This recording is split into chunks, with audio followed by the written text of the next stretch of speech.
I'm currently on a plane heading to Scottsdale, Arizona. I haven't actually been out of state in 6 years. I thought I would eventually, just didn't expect it to be under these circumstances. Anyway, let me back up first a bit.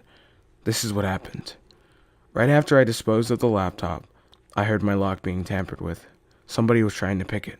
Now, I've never been great under pressure, so you could imagine how I was feeling, but the human mind is an interesting thing.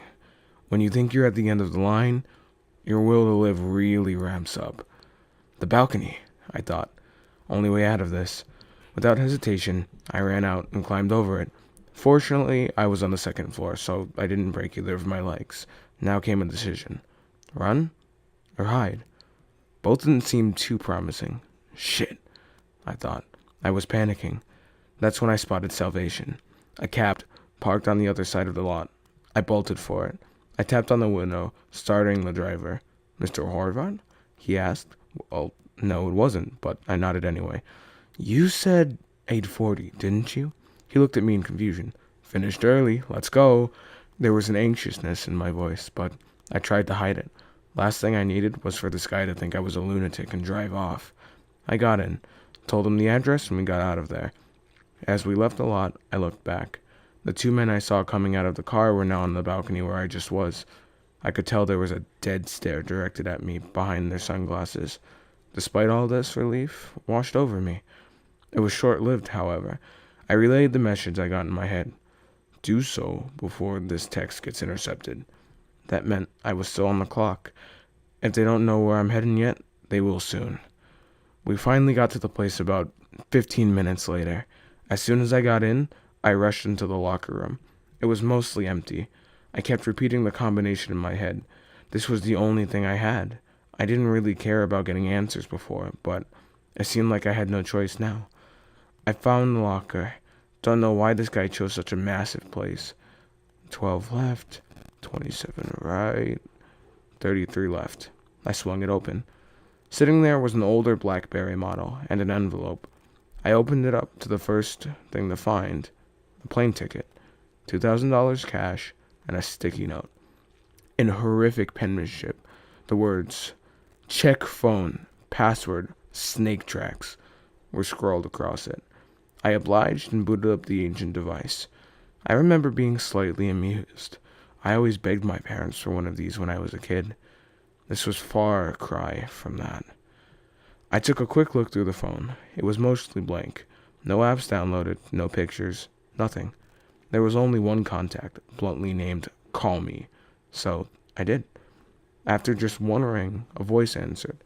There was a sense of tentativeness in his voice. Somehow it sounded familiar. "Who is this?" Well, how the hell was I supposed to answer this? Should I say my name? "I got your message," I finally responded. There was a brief pause. His response caught me off guard. "What's your religious affiliation?" His tone had gotten a lot more aggressive. Why the hell was he asking me this? I thought. I didn't have enough energy to question him. "Raised Protestant, but now agnostic, I guess," was my answer. He seemed to breathe a quick sigh of relief. Then he cut the line. Well, shit. Is this guy nuts or something? My thoughts were interrupted as I got a message. He'd sent me an address and a room number. "Meet me" was the only other thing he'd typed. I looked at it for a second before coming to my senses. I'm an idiot. I should have just taken the stuff and bolted. I heard the door to the locker room swing open, then footsteps coming towards where I was. Sprinting, actually. I flipped shit. I shoved the stuff into my pockets and started looking for a way out. Again, there was really only one option here. I started making a break for the pool entrance. As I ran, fucking gunshots started ringing out behind me. I could tell they were using silencers, but boy, that doesn't do a whole lot when you're only 40 feet away. I suddenly felt a sharp pain in my side. I saw a bullet penetrate the locker right up ahead. God, that didn't miss my much. I ran faster than I thought I was ever able to. I almost slipped into the damn pool as I stumbled out. The lifeguard shouted after me as I burst out of the emergency exit. I couldn't stop there. I hurried along, making turns every minute, looking over my shoulder the whole time. It's a good thing I was downtown. I blended into the sea of people easily. At one point, I saw a pair of policemen. I considered telling them. I really did. But what's that going to do? They'll search for those two guys, turn up with nothing, monitor my house for a couple days, and then call everything off. It wasn't going to solve anything. I finally ducked into the hair salon. I couldn't run anymore. The barber just looked at me like I was insane. Screw it, I thought. Might as well make myself less recognizable while I'm here. I got him to shave it all off. I spent the rest of the day making various purchases: a used laptop, a new set of clothes, some bandages, and a pair of shades. At least something good came out of this. The flight was supposed to be in a couple hours at this point. I called a cab and just kind of wanted to see what happens next. I had a long, long trip ahead of me. As I made out of the airport, I recoiled at the heat. God, it's November. How does anybody live here during the summer? I called another cab, got to the address. It was a Holiday Inn. I laughed to myself. How ominous, I thought. I made my way up to the room and knocked on the door. A billion thoughts were running through my head. What if it was a trap? I actually thought about just running away for a second, but I realized that wouldn't accomplish shit. After about a minute, the door opened. A wave of surprise washed over me, but in retrospect, this is exactly who I should have been expecting. It was the other guy that came to my house that night, the one that didn't get strangled. He didn't look great, however. He had a black eye and a busted lip and just looked tired in general. He looked me over and then gestured me in. He had a slight limp when he walked. "Nice haircut," he muttered softly. He sat down on the bed, and I sat on the couch across from him. There was a long silence. The whole time, he just stared at the ground. To be honest, I don't know what to say, so I said nothing. He finally spoke up. "Might as well let you know what's going on." He then proceeded to let it all out. "About 4 years ago, there was an incident in the Paris catacombs." I got chills after hearing this. 4 teenagers decided it would be a good idea to wander off during a tour. I guess they got lost or something because they weren't there at the end. The police pretty much swept everywhere. No sign of them. Eventually, the government decided to set up an infrared cameras all around the place, just to see what would turn up. One day, one of the cameras picked up movement. Nobody anticipated what they were going to see next. It was hell manifested. An abomination of writhing limbs somehow stuck together squirmed across the screen. There was 4 human heads stuck to the top of this thing. You can guess who they were. I was beyond speechless. I thought about the video of the catacombs. Glad I didn't stick around for the grand reveal. He continued. They decided to send an elite force down there to exterminate it. Apparently it took out 12 men before they put it down. Now the question was what they were going to do with the video. They couldn't just get rid of it, but they didn't want anybody to see it either. And this was around the time the whole Snowden thing was going on, so they didn't feel comfortable with just using government servers. This is where that website you saw comes into play. They got the most seasoned technical experts. They had to bury it somewhere deep in the internet, and I'm talking about as deep as anybody could go. Nobody was supposed to even know what to look for. I racked my brain over this.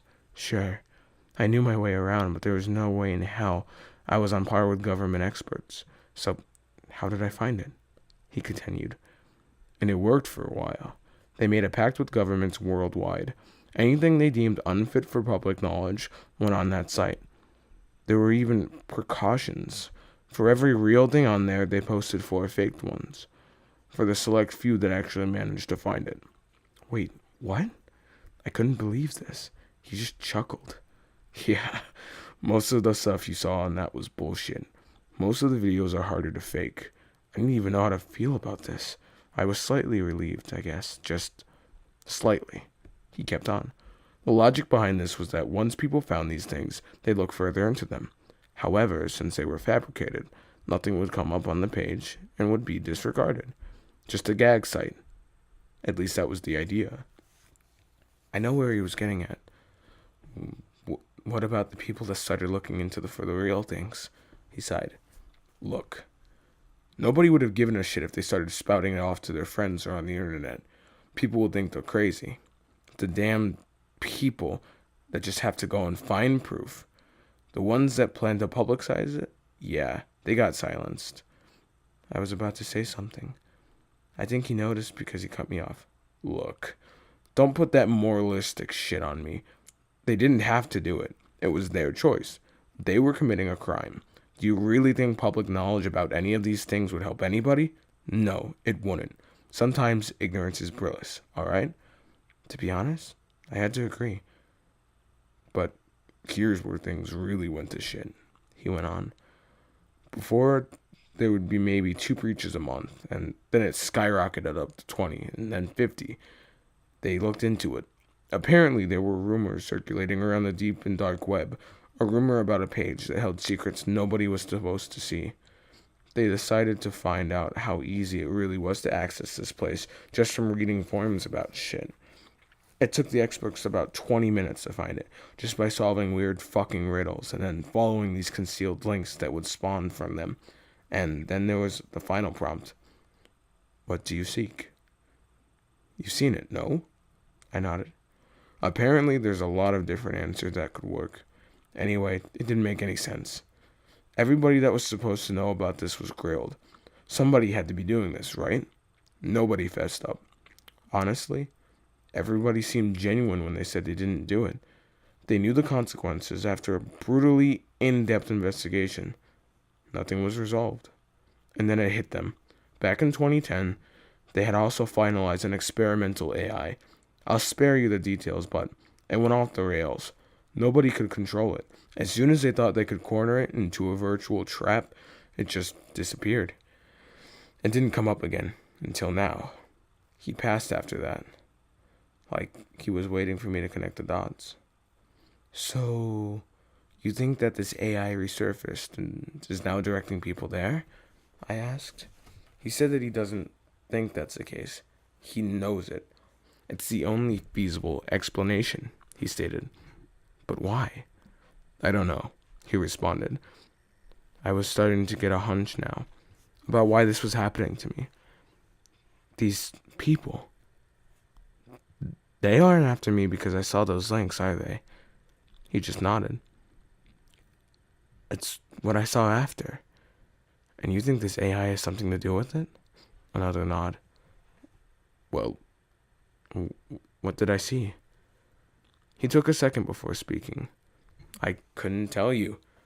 There are some things that I don't even know about. All I can tell you is that there are some groups and some people out there, beyond any government, that are after this kind of stuff.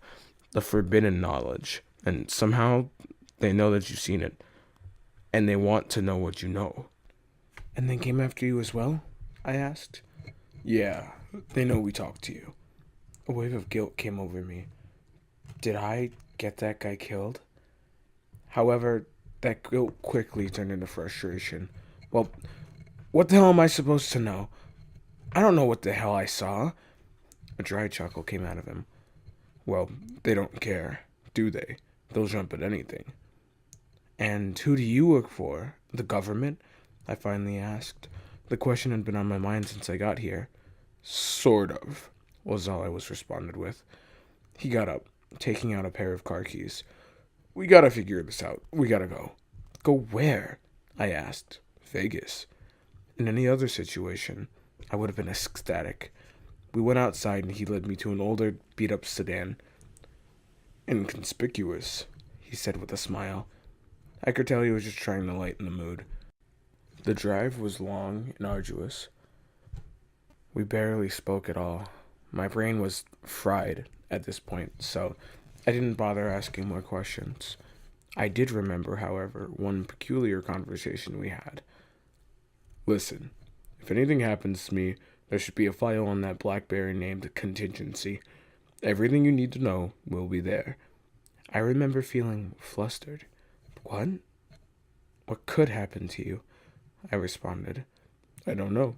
Just in case. Just don't lose that phone. In reality, I knew there were a lot of things that could happen. I just didn't want to admit it. He woke me up when we arrived at McCarran. I was confused. You have plane tickets? Don't need 'em, he responded. He got out of the car and I followed him. What happened next was strange. He just walked past everyone. The check-in, security, well, everybody. They didn't even pay attention to him. Not to me either. That's when I started to wonder who the hell this guy really was. As we walked past the various stores and restaurants, set up near departures. He took a sharp turn. I stumbled, keeping up. He walked towards an unassuming door set upright between two shops. He swung it open, and I followed. We walked down a bunch of corridors and turning so often. Various men in suits passed us, but didn't seem to acknowledge our presence. We finally got to another door. This one required a key card. He took one out and scanned it. I didn't realize how huge this place was, really, until I thought about it after. We must have passed at least 15 other hallways. Anyways, the door opened up to what looked like 5 long flight stairs. We trucked down the third one, and about 5 minutes passed, we got to what looked like another terminal. Now, it didn't look futuristic or anything, just a regular damn terminal. Surely there's no planes taking off here, I asked. He said I was right. That's when I noticed the train tracks. Now, we wait. And he sat down on a bench. Well, great. I'd given up trying to piece this shit together in my head, so I didn't even bother asking what this place was. Let's just see what happens, I thought. But as soon as I'd find out, things are just not as simple these days. I spotted a washroom towards the back, and I headed for it. As I was washing my hands, after finishing up, I noticed what looked like a card stuck on the side of the mirror. I plucked it out and looked at it. It was a standard business card size, just plain white with black text. But here's what it said. From far and wide we search for meaning. As seconds pass since the time weaning. Our destiny is sealed, we'll face the wrath. We don't need hope, we have our faith. We will not stop until we're dust, all for God in whom we trust. Creepy, I thought, and then I turned it over and big bold letters was FOTLG. No idea what that's supposed to mean. However, in the moment, I felt that something just wasn't right. It's the creeping sensation you get when something just feels off.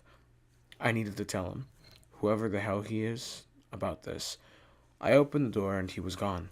I searched around the terminal for a bit, but he was nowhere to be found.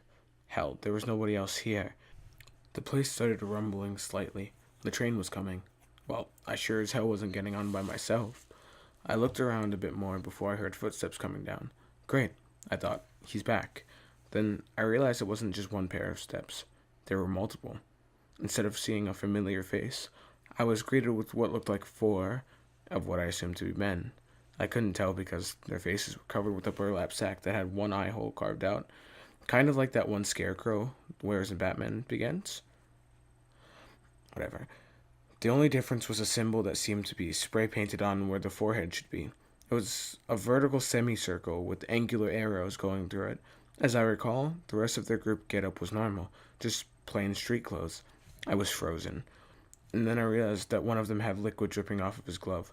Dark liquid. The next few moments were a blur. I remember the train pulling up and those guys starting to run towards me. I started bolting for the train. It was a weird one, only one section, and had one set of doors. I don't think I saw a driver. As I ran up to it, the doors opened automatically. I remember frantically looking for a shut button, but there wasn't one. I just stared in horror as those freaks got closer and closer. As I got within about 10 meters, I closed my eyes and just prayed for the best. I opened them when I heard kicking and banging at the door. It wasn't opening for them. I watched their crazed eyes follow me as the train started moving. I was safe, but only for now. I turned on the phone again and took a look through. Sure enough, the text file he mentioned was there. Guess I'll read it soon, after I'm done with this. Now, I don't know where I'm going, and I don't know what's waiting for me there. My head's pounding. All I know is that I should have just stayed on Google. I'm not so sure what to think anymore. I mean, it's not like anything was clear-cut before, but the world just continues to make less and less sense. I opened up the contingency file. This is what it contained. Failsafe. Agent incapacitated. Alias, Jack Rust. Identity, redacted. Custom message. Hello there. If you're reading this, I suppose I'm out of commission. Shame, I guess. I'm going to assume that we've at least made it to the terminal. Here's what you need to do. Get on the train. Do so as it comes. There's only a 10-second window where it'll open for anybody. Now it's going to be the 5th. Count them. The 5th stop you'll need to get off at. There won't be any announcements. No indications, nothing. Do not fall asleep. Just pay attention. The train goes fast, but it'll take a while. Be patient. While you're in there, do not look out the windows. There's nothing to look at anyways. You'll be in a tunnel, nevertheless. It's better that you refrain from doing so. You see, we've been having problems recently. Sometimes something stares back at you and you can't really look away. Now, what I'm going to mention next isn't likely. I say it's a 1 in 1,000 chance, but you don't have the means to deal with it, so you'll need a heads up. If at any time, you see or hear the door opening, hide under the seats. There shouldn't be anyone getting on right now. Just close your eyes and wait for them to leave. Now, if they're still there after the fourth stop, I'm sorry. Once you've arrived at the fifth, get out. It'll be another terminal, a very small one. There should be stairs to the right and a ladder to the left. Do not even think about going down the stairs. As you go up to the ladder, it should start getting darker. Don't worry, this is what's supposed to happen. Keep feeling upwards. Eventually you should touch something that is solid. It's a fake rock. Push it up and climb out. Put it back when you're done. You should now be in a dead wheat field. This is Texas, between Crockett and Sutton County, to be specific. Start looking around. There should be a small abandoned farmhouse, visible a few miles in the distance. Go towards it. Once you've gone in, look for a basement. The place isn't big. You should find it easy, though. Once you have, go down there. Now the lights, they don't work, so it'll be dark. Turn the brightness up on the phone if you have to. You should be looking for a big red door. There's only one. So if you think that you found it, you have. There's going to be a numerical set of buttons right by the handle. The password is 5325678. Now, this next part's a doozy. Not that you have to do anything crazy. It's just what I'm about to tell you. You see, the reason these people knew where to find you was because they went through us first. We'd been monitoring you ever since you started getting close to finding the page. I didn't tell you because, well, why would I? Apparently, there was a mole informant in our midst. We believed that he was a member of the cult that we thought went defunct a while ago. The faction of the Lost Gods. That's what they call themselves. I won't go into detail on them here. All I'll tell you is that they would go to the ends of the earth to find what you saw that day. That's their one and only objective. They aren't the only group seeking this, however. They're the only one that we're worried about. I guess once they started hearing about those riddles, they thought that this thing was trying to communicate with somebody, with them, trying to lead them there. But this is the part that didn't make any sense. The thing that had stumped all of us, you were never supposed to see what you did. It wasn't supposed to be there. We have no clue why it was. One of the strangest things that was nobody had even created this page that it popped up on. We don't know how you found it. You were the first person that saw it since we took it off the site. This is where things got hairy for us. As soon as the informant noticed this, he called in a raid on our Texas headquarters. That's the only one you're going to. It was a massacre. They stole our equipment and started tracking you down themselves. Luckily for me, I wasn't there. I was already on my way to you. No, we don't work for the government. We just work with them. But these politicians, they have a real antiquated code of ethics. A real antiquated idea of how to fix things. You see, these cult members aren't so easy to find. If they were, they would have been neutralized a long time ago. Because of that, there exists a contingency protocol for the exact purpose. Blackout is what they call it. If they ever found out that this group had any chance of finding it, whatever it is that you saw, they'd put it into motion. Trust me, that's not going to be fun for anybody. They aren't willing to take any more risks. That's why we didn't tell them. Why we didn't tell most of the people in our own organization. They might spill the beans. However, if you're still reading this, that means desperate measures can wait. Once you've gone in, go directly straight until you've reached what looks like a control room. In the far right corner, there should be an old desktop mounted to the wall. Luckily, that's one of the few things they didn't take. Boot it up. It's going to prompt you for a password. Type in primordial. A trapdoor should open in the middle of the room. Walk down those steps and you should find yourself facing a bunch of file and cabinets. Start searching through them. You're going to look for a file under the name Kane Hunter. He's an old friend. It's ordered alphabetically, so it shouldn't be too hard to find. The folder should contain his address. I understand that this is a lot of work for just one piece of information. However, this guy moves around so much, I just didn't bother keeping up. You need to go and find him. who'll have the answers that I don't. At this point, he's our best shot. Tell him Ben sent you. I'll leave you this message. Mankind must not go back to hiding in fear. No one else will protect us, and we must stand up for ourselves. This government protocol is not the way we go. Good luck. That was the end of the message. This was a lot to take in, needless to say, but it sounded like I had a job to do. Luckily, no one else got on the train with me. It took a while, but I finally got to the basement door in which the farmhouse was. As soon as I walked in, a wall of stench hit me. I reflexively gagged. A massacre. Those words rang through my head. I found a light switch on the wall and flicked it. As the stale, incandescent light washed over the place, I understood what he meant. It was a massacre indeed, and nobody was there to clean it up. Holding my breath, I stepped over the decaying, uniformed corpses. As much as I would try to avoid looking at them, I couldn't stop. There were just so many, so often. I was about to pass out. I reached the control room. I followed the instructions and I found the folder. As soon as I did, I got the hell out of there. Once I was back outside, I read through it. Kane Hunter was 45 years old, and he lived in Hong Kong. Shit, I thought. I was starting to hate traveling. It took me a while to find a road. Eventually, I managed to hitchhike into town. From there, I got another ride to Dallas, Fort Worth International. That's where I am right now. I'm tired beyond belief at this point, and it doesn't help that the back of my damn neck's itching like hell. The flight was long, so I got to contemplate the past week. There were a lot of unanswered questions still lingering, and I really didn't know what to expect from the Kane Hunter. I remembered that train terminal, the card I found in the washroom, faction of the Lost Gods. Shit. I finally arrived, and the cab to this guy's entrance. I was running low on funds at this point. During the drive, I watched as the glimmering lights of the city moved past me. On the surface, the world just seemed so straightforward, I guess. It really starts unraveling when you look into it. I got dropped off at an unassuming apartment complex. I guess you could call it middle class. I buzzed his room number. It took a while, but somebody finally answered. "Who's this?"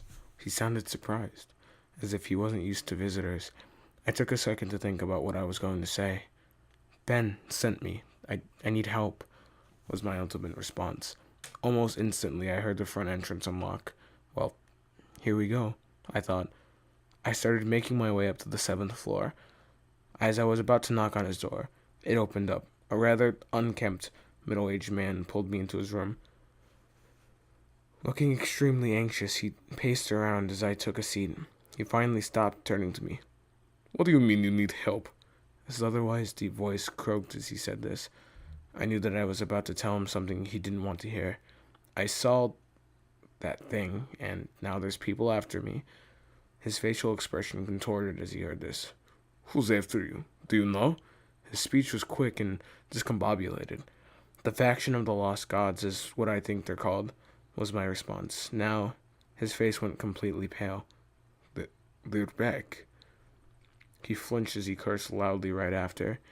He sat down, burying his face into his hands. He looked back at me. "What happened to Ben?" My silence was enough of an answer.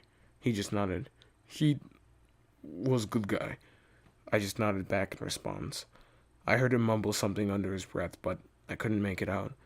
Now it was time for me to ask the big question, the question that nobody seemed to have the answer to. What was it I saw? He just stared up at me for a second. Then he finally spoke.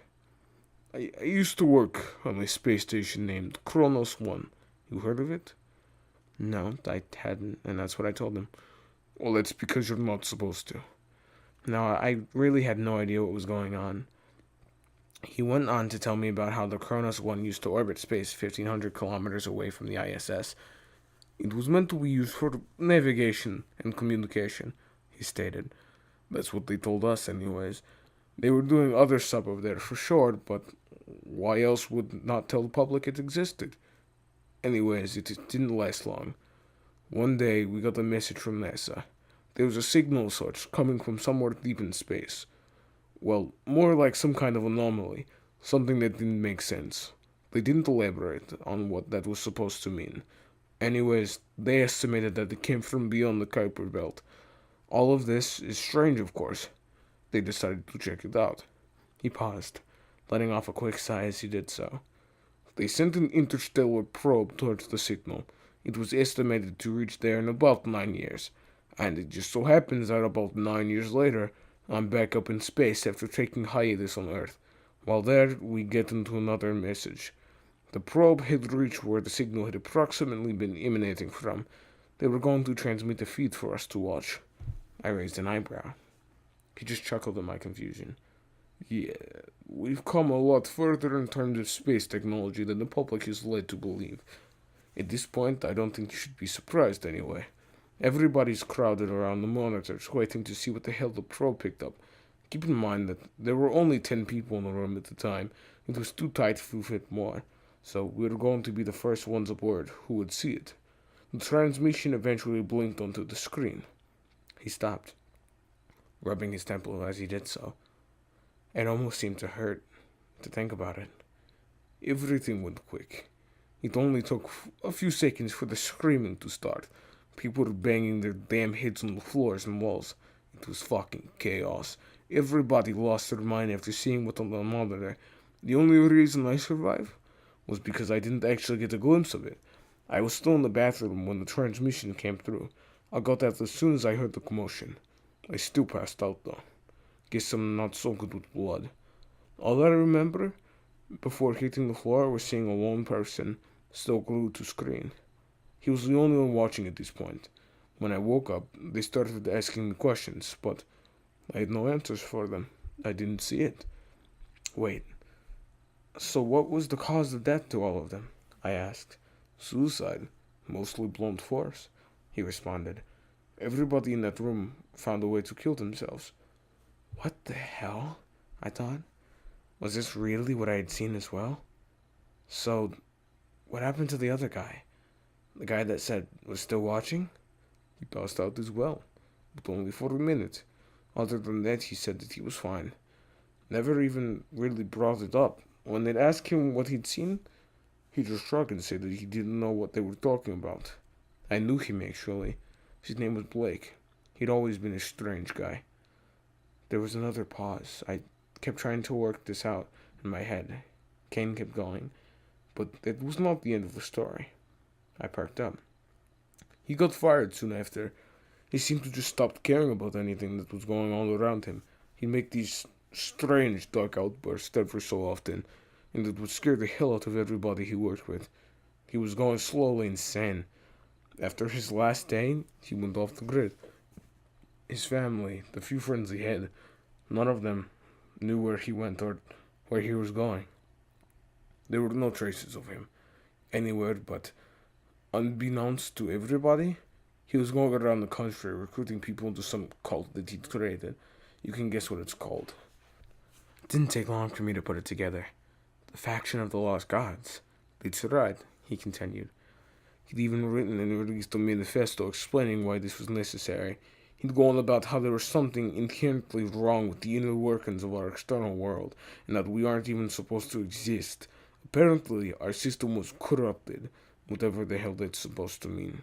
He was batshit, or maybe what he'd seen made it seem like that. He went on to explain how Blank had been working for years, the whole time, been recruiting members. He'd been looking for the probe footage. You see, that probe is still there, transmitting whatever the hell that thing is to feed that only the government has access to. I'll assume you've seen the site where all the sensitive knowledge goes. I nodded. Wouldn't be here if I didn't. At first, that's where they stuffed it. According to them, a few hackers banging their heads on keyboards every now and then wasn't that big of a deal. But after what happened on Kronos, nobody dared to look at it. The few who tried, well, you know the story. But here's where things got incomprehensibly fucked.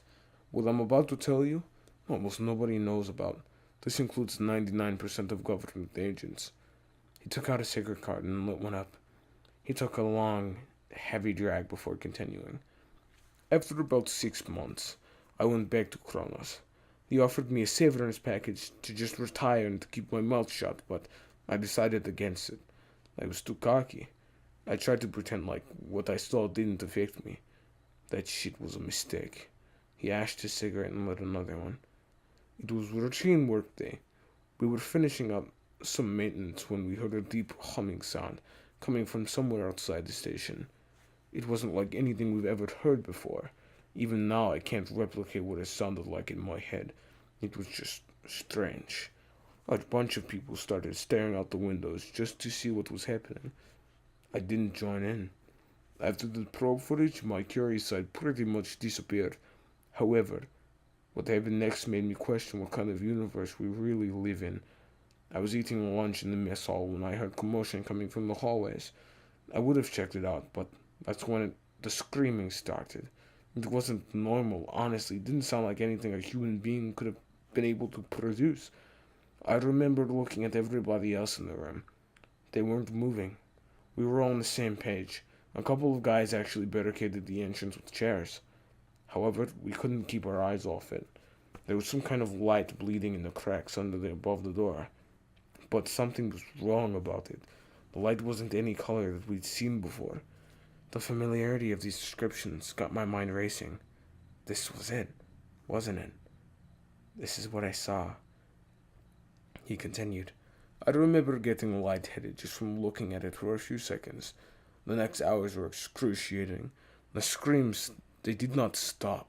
Our collective sanity was being pushed to the brink. We all just sat, fingers in our ears and our eyes closed, waiting for the end of this shit. Eventually, the door opened up and we were escorted out. I remember looking around to see the white walls of the station now stained with red. 90% of the crew died that day. We had questions, of course, about what had happened. However, everybody that would have known was now dead. He leaned back in his chair, fished another cigarette out of the carton. This time, it was accompanied by a swing of whiskey. He went on. I arrived back on Earth shortly after. This time, they didn't offer me my job back, just a severance check and a non-disclosure. Though, it's not like I cared at this time. Would have quit regardless. Now here's the connection to what you saw. That day, I was at my house, mulling over my life. Then I heard a knock at my door. It was Ben. He asked me what the hell had happened at Kronos. I told him, but the thing I didn't understand is how the hell he knew that something had even happened. He didn't never work with NASA, so I asked him about it. He said that a wave of distress calls from the station all came through at once. They all described exactly what I had gone through. The problem was, they had no means of dealing with these. It would have taken too long to organize a rescue mission. Everybody was at a loss for what to do. That's when the higher-ups came up with something off the cuff. They had a hunch. It was actually more of an experiment. They checked up on the website. Sure enough, it had been breached once again. Somebody was viewing the probe footage. They tracked it down to an abandoned warehouse in San Antonio, which is where Ben was at the time. At that point, he was just a field agent, so they contacted and told him to check it out. He drove there along with the SWAT team. When they arrived, it was a bloodbath. They started getting shot at as soon as they walked in. Whoever was doing it was trying to protect something. Half the team was killed before they managed to secure the place. They detained the shooters and started sweeping the rest of the building. There was nothing on the upper floors, but then they got to the basement. There was just one person down there, sitting in front of the computer monitor. They approached him slowly, barking at him to put his hands up. He ignored everything. A SWAT member eventually got close to him. That's when he started screaming out of nowhere and shot himself in the head. There's no doubt that he got a glimpse of the screen. Nobody approached him after that. They all just kept pointing their weapons at him and telling him to turn around. The guy eventually did. He said that it was Blake. Ben recognized him because he'd become infamous around the government circles. He said that there was blood seeping from his eyes and nose, skin pale as the moon. He only had said one thing. Kane stopped inside. He took a big swig of whiskey and looked at me dead center. You can't stop it. If this doesn't happen today, it'll happen eventually. Our reckoning is yet to come. Ben said that this chilled him to the bone. He told me that Blake had said it in such a tone and conviction that just made him feel despair and emptiness inside. She shot him right after that, as well as the monitor. They rounded up the rest of the cult members and took them into questioning. They wouldn't cooperate, obviously. They all just repeated the same words over and over. Some weird fucking Mulder or something. Anyways, the higher-ups got there a couple of hours later. They congratulated Ben and told him to go home. The distress reports had finally stopped coming in from Kronos. Wait, I interjected. The reports, did they stop as soon as Blake got shot? Kane chuckled. It was a dry tone. No humor in it. He is. He continued. You're figuring it out, aren't you? Here's the conclusion that came to. Whatever that probe was picking up, whatever Blake was watching, it was watching him back. Somehow, they were communicating with each other. This was horrifying to think about. Kane continued. He was sending something towards Earth. Something beyond our comprehension that we were never meant to see. Who the hell knows what it wants from us? Probably nothing good, anyways. They decided to make sure that nobody ever saw it again. They disconnected from the probe. Stopped the stream altogether. I'm sure the thought process was that if we don't seek it out, then it won't notice us. Wait, what? I nearly shouted at him. How the hell did I see it then? That is what I was wondering, he said. You got an answer? I tried telling him that the AI, but the words just stumbled out of my mouth into an incoherent mess. He just looked at me in confusion. An AI? What the hell are you talking about? He asked. On a website, there was another prompt. It brought me back there. That's how I found it. Prompts? What are you talking about? Screw it, I thought. He clearly didn't know about it. There were still too many questions pressing against my brain anyway, so I didn't linger on this. How many other people do you think have seen it? I asked. He scoffed. The ones that are alive? You. This sent chills down my spine. He went on. Which begs the question. How long did you look at it for? Just a couple of seconds, right? No, I responded. Nearly half a minute. After I said this, his face went blank. I just shrugged. Look, I don't know what to make out of any of this, was all I managed to stammer out. With a shocked, contemplative expression on his face, Kane just looked up at the ceiling. As he did this, the words from the contingency message rang through my head. You were the first one that had seen it since we took it down. But why me? Why was I so special? What did I have to see it? Kane started speaking again. Computers may know more about humanity than we ever will. I just stared at him with confusion. What an odd statement to make. He went on. If it actually was an AI that sent you that image, maybe it means something. Means something? Like what? I retorted. Nobody else seems to be able to handle seeing the thing, but like Blake, you appear to be an exception. I really thought about this. He was right, wasn't he? Whatever the hell this thing is, it seemed to push people to the brink of insanity after just a few seconds of exposure. I mean, I sure as hell didn't know what I saw, and I sure as hell certainly didn't like seeing it, but I was more or less in a normal state of mind. However, there was one more question I couldn't ignore. Those members of the cult that were detained, they weren't the only ones, were they? There were other members. Kane nodded. They tried to tell themselves that they were it, that this was done. That's what everybody wanted to believe. Underestimating Blake's influence was the biggest mistake they could have made. At this point, I didn't want to think about it anymore. I needed a break from this discussion. I asked him if there was someplace I could rest. He told me there was a spare mattress in his closet.